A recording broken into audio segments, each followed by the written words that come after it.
that. And the beekeeping, I want it to be fun again. I wanted it to be fun from the beginning. Well, for those of you that are wondering, this is what it's like to be a beekeeper in northern Michigan in the dead of winter.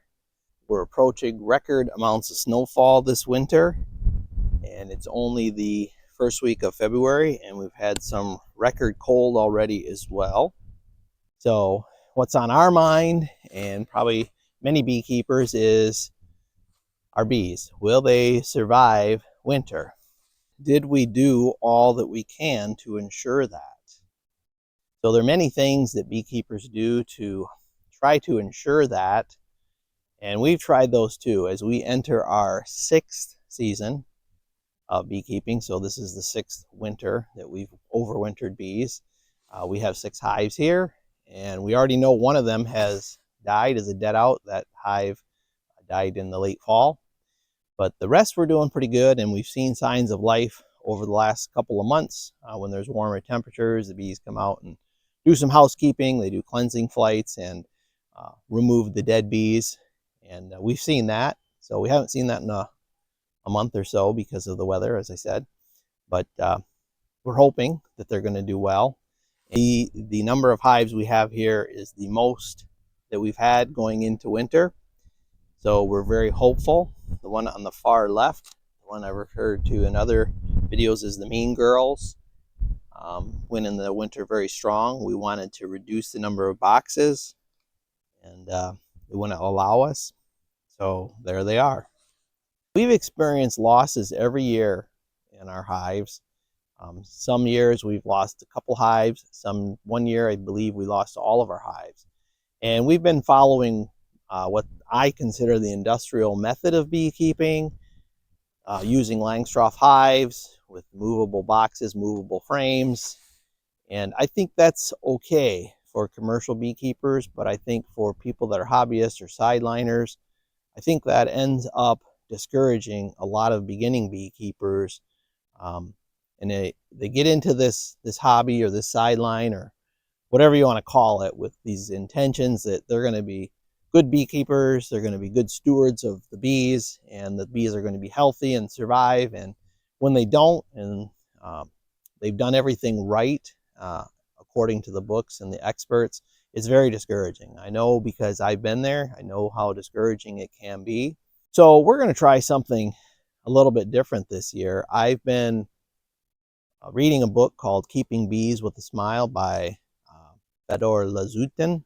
Not sure if I'm saying that name right, but this book has been on my mind and in my watch list on my Kindle for quite some time. And I decided to read it this winter, based on the encouragement of another beekeeper who's in North Carolina. His name is Wes, and his channel is Secure Acres Bee Farm. I'll link that down below. Good channel, lots of good advice. I'm in the process of building a long Langstroth hive, which is a hive that uses the traditional Langstroth frames, but instead of going up, it goes horizontal, as the name horizontal hive would designate, and takes the same frames. And we're going to try that. We're also going to try a Layens hive.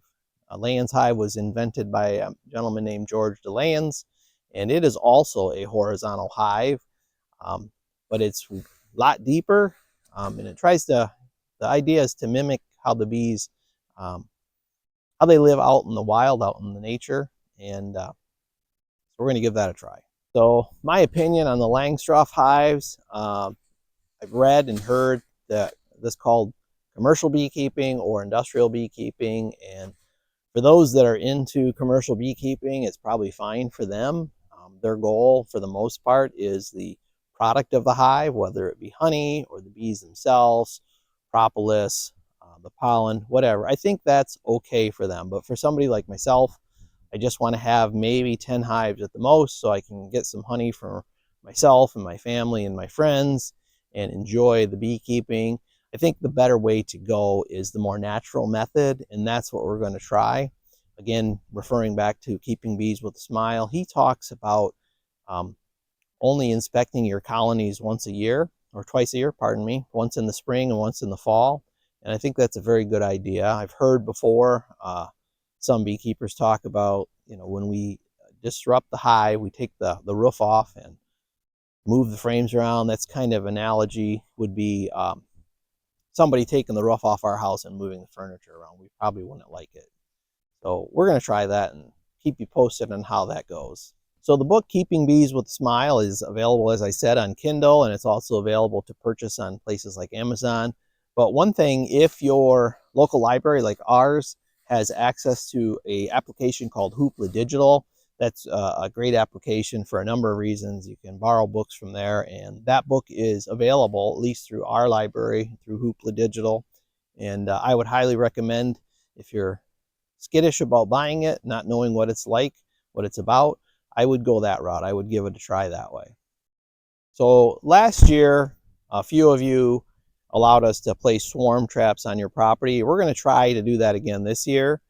So if you are interested and you're within, say, 30 miles of the Johannesburg area, and that's something you're interested in, please comment below that you would be willing to do that for us.